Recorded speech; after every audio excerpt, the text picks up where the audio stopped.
का बनी की ना हो बोला डेर ना देखिए लो ना तो उड़ा दें.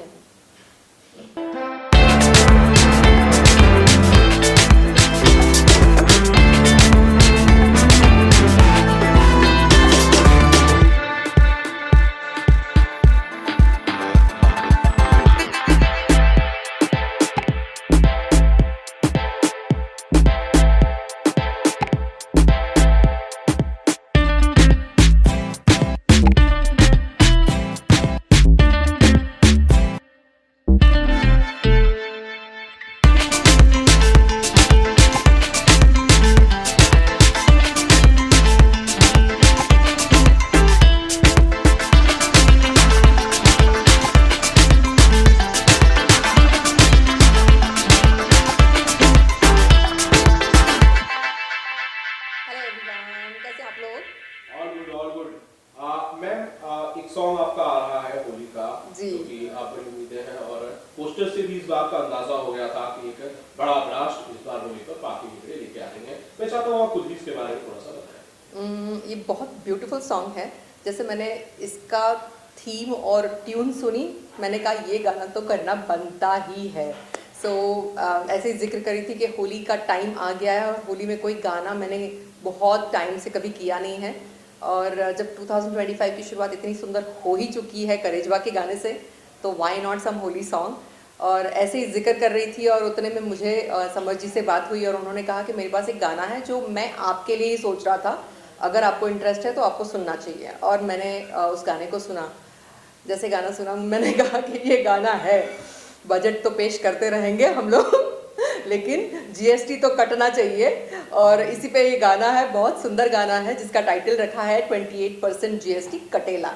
और टेक मी ऑफिशियल के अंडर ये गाना अभी आप लोगों को देखने मिलेगा. पहला गाना जो है करेजवा, जिसके ऑलमोस्ट आप लोगों को पता है कितना धमाका मच रहा है यूपी और बिहार में. तो 28% जीएसटी कटेला टेक मी ऑफिशियल के अंडर ये गाना आएगा. हमारे देसी स्टार समर सिंह जी जो है, इन्होंने अपनी आवाज़ भी दी है और इसमें एक्टिंग भी किया है. मेरे अपोजिट में हमारे देवर जी बने हैं और शिल्पी राज जो मेरी फेवरेट सिंगर्स में से हैं, उन्होंने इसमें फीमेल वॉइस दी है. सो गाना बहुत धमाकेदार बना है, बहुत क्लासी इसका पूरा डेकोर रहा है.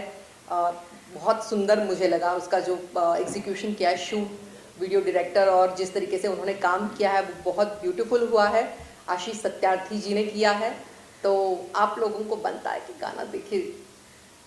अच्छा, कैसा अनुभव था मैम समर सिंह के साथ काम करने का? हालांकि इसके पहले भी जब आप उनके साथ आपकी पेयरिंग हुई थी एक सॉन्ग में, तो वो भी बड़ा धमाल था, ब्लास्ट था.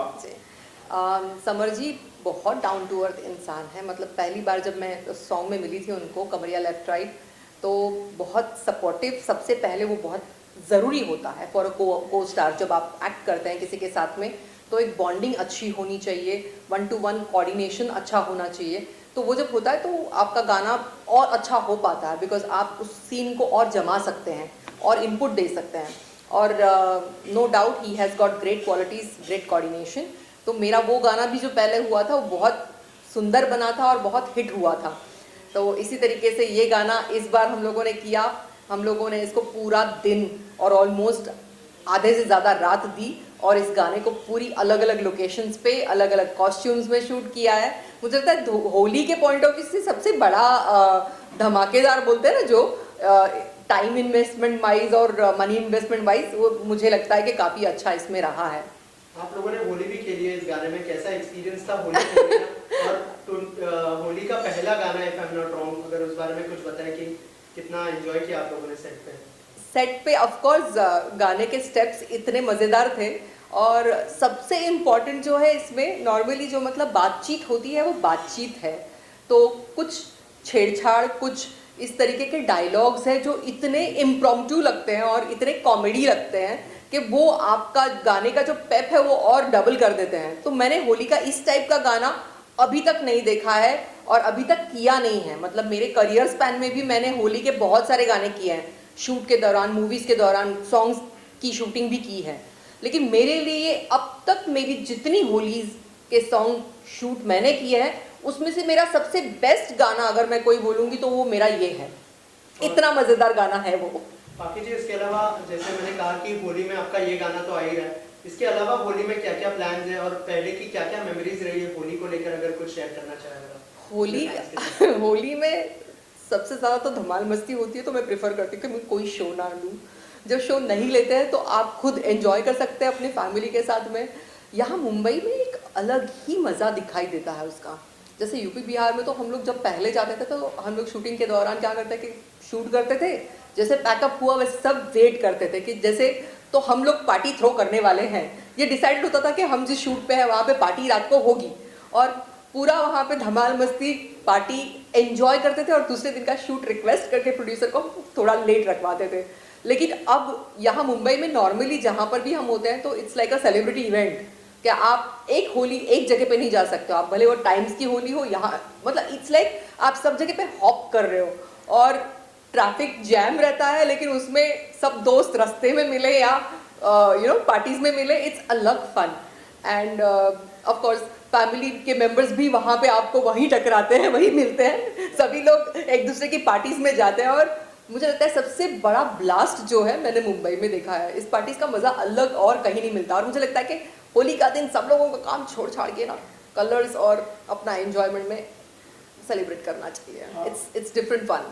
बाकी मैम होली की जब भी बात होती है ना तो होली बेसिकली 2-3 चीजों के लिए ज्यादा जानी जाती है। जी। बेसिकली खाना पीना, कलर्स तो ऑब्वियसली है ही, लेकिन इसके साथ ही एक चीज है भांग। आपने कभी भांग पी है कभी होली में? कभी आप भांग पी के ऐसे नशे वशे में? नहीं, मतलब भांग एक ऐसी चीज है ना जिसको सोच के मुझे डर लगता है, क्योंकि एक दो बार ऐसे एक्सपीरियंसेस मैंने लिए हैं कि लोगों के बातों में से ही समझ में आता है कि जब एक इंसान भांग अगर नशा करता है तो उसके बाद में या तो फिर कोई चीज़ बात पकड़ लेता है, वो हंसता है तो हंसता ही रहेगा, रोता है तो रोते ही रहेगा। तो वो चीज़ से थोड़ा सोच के डर लग गया कि भाई ये डेंजरस चीज़ है, इसके नज़दीक नहीं जाना चाहिए। सो डर के मारे मैंने कभी भांग टेस्ट नहीं की है। बट हाँ, थोड़ा बहुत जो नशा वाला चीज़ होता है ना, जैसे कहीं हम लोग ट्रैवल कर रहे थे बिहार में, और बिहार से कहीं जा रहे थे तो बोलते हैं सुबह की पहले धार की वो ड्रिंक, हाँ ताड़ी हाँ करेक्ट ताड़ी वो हम लोगों को किसी ने मतलब निकाल के दी थी। और हम लोग जा रहे थे, मैं, रवि किशन जी और दिनेश लाल यादव जी, हम लोग जा रहे थे बाहुबली या कोई फिल्म की शूटिंग थी उस दौरान, और हम लोगों को वो निकाल के दी। मुझे वो एक्सपीरियंस याद है कि हम लोगों को वो कि नहीं एंड मुझे यही बताया गया था कि it's a nice fresh drink, like पेड़ का निकला हुआ, दैट्स गुड फॉर हेल्थ। तो उस हिसाब से मैंने वो पी थी, पर मुझे कुछ अंदाज़ा नहीं है कि उससे कुछ बहुत ज़्यादा मतलब नशा चढ़ा था। I don't think. बाकी जी 2025 की शुरुआत आपके लिए बहुत अच्छी हुई है। ऑलरेडी 2 गाने आ चुके हैं, एक गाना तो ऑलरेडी लोगों के बीच में धमाल मचा रहा है, इतने सारे व्यूज आए, क्या कहना चाहेंगे, कितना लकी मानती है? और 2025 में और क्या क्या प्लान्स है आपके, और क्या क्या आपने सोचा है कि क्या करना है अभी? मैं एज अ पर्सन नंबर्स में बहुत बिलीव करती हूँ। Numerology is my favourite subject, मतलब ऑफ द रिकॉर्ड है as an actor point of view, लेकिन मैं न्यूमरोलॉजी में बिलीव करती हूँ। और नंबर 8 मेरे लिए कभी भी लकी साबित नहीं हुआ है। सो 2024 में कैलकुलेट करके बैठती हूँ 8, बहुत शांत रहूँगी, कुछ नहीं करूँगी ज़्यादा। लेकिन येस, 2025 इज़ मेरे लिए भी बहुत अच्छा साल है न्यूमरोलॉजिकली, और मैं जितना बिलीव करती हूँ उस हिसाब से मुझे उसका रिजल्ट दिख भी रहा है कि मैंने इस बार अपने आप को ओपन रखा है कि मैं प्रोजेक्ट्स करूँगी। और भले मतलब मुझे पूरी मूवीज़ करने का उतना शौक नहीं बचा, क्योंकि आपके 30 डेज वहाँ इन्वेस्ट होते हैं और उस हिसाब से कुछ रिटर्न्स नहीं मिलते हैं क्वालिटी वाइज, सिनेमा की क्वालिटी वाइज, या लोगों को मुझसे जो एक्सपेक्टेशन होती है उस टाइप का सिनेमा मैं दे पाऊँगी या नहीं दे पाऊँगी, इस हिसाब से भी। सो मैं उस पर अपना टाइम इन्वेस्ट ज़्यादा नहीं करना चाहती हूँ। लेकिन येस, लोगों का जो एक प्यार मेरे लिए बना है तो उसको मैं बरकरार रखना चाहती हूँ। और उस पॉइंट ऑफ व्यू मुझे लगता है कि ये जो गाने हैं ये एक माध्यम है जिससे आप लोगों को या लोगों से रूबरू रह सकते हैं। और इसी हिसाब से मैंने सोच लिया था कि मैं अगर कुछ अच्छे गाने मिलेंगे मैं करूँगी, and by God's grace somehow अच्छे गाने आ रहे हैं और वो अच्छे लोगों की टीम के साथ में मैं कर पा रही हूँ। और सबसे बड़ी बात कि लोगों को वो पसंद आ रहा है, लोगों का प्यार जैसे मुझे मिलता आया है अभी भी मिल रहा है। So I am very happy and excited about 2025।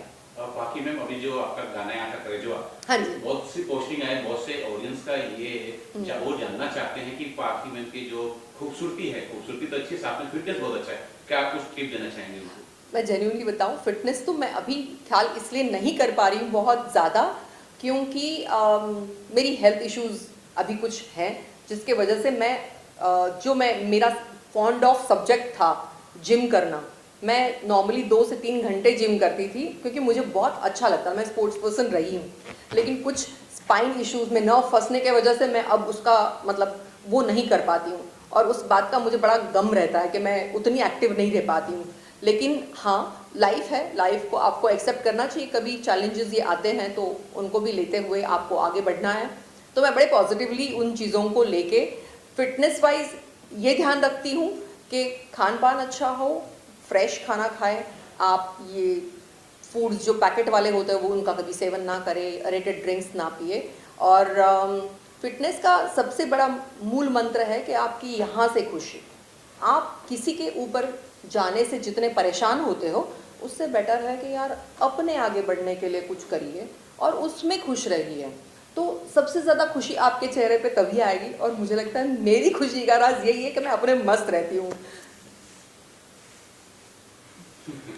बाकी जी इसके अलावा दिनेश जी का जन्मदिन है कल, ये इंटरव्यू पब्लिश होगा तब तक जो है जी उनका बर्थडे बिलेटेड हो जाएगा। Right. तो हमारे माध्यम से क्या विश करना चाहेंगे दिनेश लाल यादव जी को, और थोड़ी अगर उनके साथ की मेमोरी भी आप शेयर जी। करना चाहें, क्योंकि बहुत सारी मेमोरीज है, बहुत सारी फिल्में हैं उनके साथ। बिल्कुल, दिनेश लाल यादव जी को मैं जन्मदिन की बहुत शुभकामनाएं देती हूँ। उनको प्रे उनके लिए यही करूँगी कि उनका स्वास्थ्य अच्छा रहे, वो जीवन में अच्छा करे, और जितनी अच्छी अच्छी फिल्में अभी तक वो देते आए हैं उससे ज़्यादा अच्छी फिल्में और मीनिंगफुल फिल्में जो आज उनसे लोग एक्सपेक्ट करते हैं, उस तरीके की फिल्में वो करें और अपना नाम बरकरार रखें। अच्छा, आज अब वो पॉलिटिकल फील्ड में भी आए हैं, तो जनता की सेवा जेन्युइनली एक ग्राउंड लेवल पे जो करनी चाहिए, क्योंकि वो भी वहीं से उठ के आगे आए हैं, तो उनको पता है कि 500 रुपये में उन्होंने अपने शो की शुरुआत की थी और वहाँ से उनकी जर्नी वहाँ तक गई है।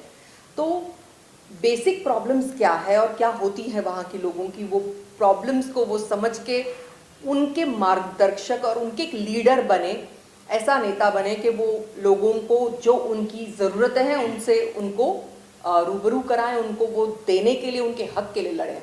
मैं यही कहूँगी, और मेरे लिए सबसे बेस्ट बर्थडे विशेस उनके लिए यही होंगी कि कीप रॉकिंग एवरी ईयर। बाकी मैम समर सिंह देसी स्टार से जाने जाते जी। हैं, और जो उत्तर भारतीय हैं, मतलब बिहार के और यूपी के, उन्हें बहुत पसंद करते हैं। आपका एक गाना आया था कमर लेफ्ट राइट, और ये कमरिया हाँ। कमरिया ऑटोमेटिक लेफ्ट राइट करेला, ऐसे कुछ। और एक अब होली का गाना आ रहा है, जब आप लोग मिले कुछ डिस्कशन हुआ कि कुछ प्रोजेक्ट पे फिल्म करने वाले हैं? डिस्कशन ऐसा नहीं हुआ है, क्योंकि मुझे भी अंदाज़ा नहीं है कि समर जी फिल्में कर रहे हैं या नहीं कर रहे हैं, मुझे इसका रियली अंदाज़ा नहीं है। बट यस, उनको मैं प्रॉपर देसी सा स्टार कह सकती हूँ, क्योंकि उनमें वो फ्लेवर है जो एक होता ना धरातल पे रह के हम काम करें, और तो उसका वो एक जो फ्लेवर मिलना चाहिए वो उनमें अभी भी नज़र आता है। मैं जब उनको मिली थी वहाँ से लेके अभी as an actor, as a dancer उन्होंने काफ़ी ग्रो किया है, बट उनका देसीपन गया नहीं है। और वो यही बोलते हैं कि यार मुझे वो खोना नहीं है, और वो ज़रूरी है। जितनी मैंने फिल्में की थी, मैं भी हमेशा यही चाहती थी कि हम लोग ये भूल जाते हैं कि किस तरीके से आज कल हमने जो किया और किस लिए जाने गए, और आज हम उस काम को भूल जाते हैं। लेकिन मुझे लगता है कि वो अगर चीज़ हम बरकरार रखें तो हमारी फिल्में साउथ से प्रेरित होकर अगर कुछ सीखना चाहेंगे तो मैं उनसे यही कहूँगी कि उनका लुंगी स्टाइल मत भूलिए, आप अपना गमछा मत भूलिए, आप करिए फिल्म जितनी आपको मॉडर्न करनी है, लेकिन फाइनली लोगों को आपसे जो देखना है वो देसी फ्लेवर देखना है, तो वो मुझे उनमें नज़र आता है। और वो फिल्में करेंगे तो भी उतनी बढ़िया करेंगे, आई नो। आखिर में फैंस को कुछ मैसेज देना चाहेंगे आप? फैंस को मैं यही कहूँगी कि मैं क्या ही कहूँ, मतलब मैं इतने टाइम से आप लोगों के सामने नहीं भी रही, लेकिन मैं जब भी आती हूँ आप लोगों का उतना ही प्यार, उतना ही दुलार मुझे मिलता ना, फील सो हैप्पी। मैं इतनी ब्लेस्ड हूँ कि लोग मुझे बड़ा प्यार करते हैं, मैं जैसी हूँ, मैं जिस हिसाब से हूँ, मुझे वो अपना प्यार कंटिन्यूसली देते हैं। बस यही कहूँगी कि ये भी गाना एक एंटरटेनमेंट वे से मैंने किया हुआ है, तो इसको आप लोगों का उतना ही प्यार और आशीर्वाद दे। इस गाने को देखे, ये नया चैनल है टेक मी ऑफिशियल, तो इसमें ये मेरा दूसरा गाना है, लेकिन ये बहुत अच्छा कंटेंट पेश करने की कोशिश करता है, तो इसको लाइक शेयर सब्सक्राइब करें ज़रूर अगर आपने नहीं किया हो तो। और 28% GST कटेला एक मस्ती वाला पेपी सॉन्ग है, लाइट फन में किया हुआ सॉन्ग है और होली का मेरा सबसे फेवरेट सॉन्ग है। तो ये आपका भी फेवरेट बनना चाहिए। का बनी की ना हो बोला, डेर ना देखिए लो ना तो उड़ा दें।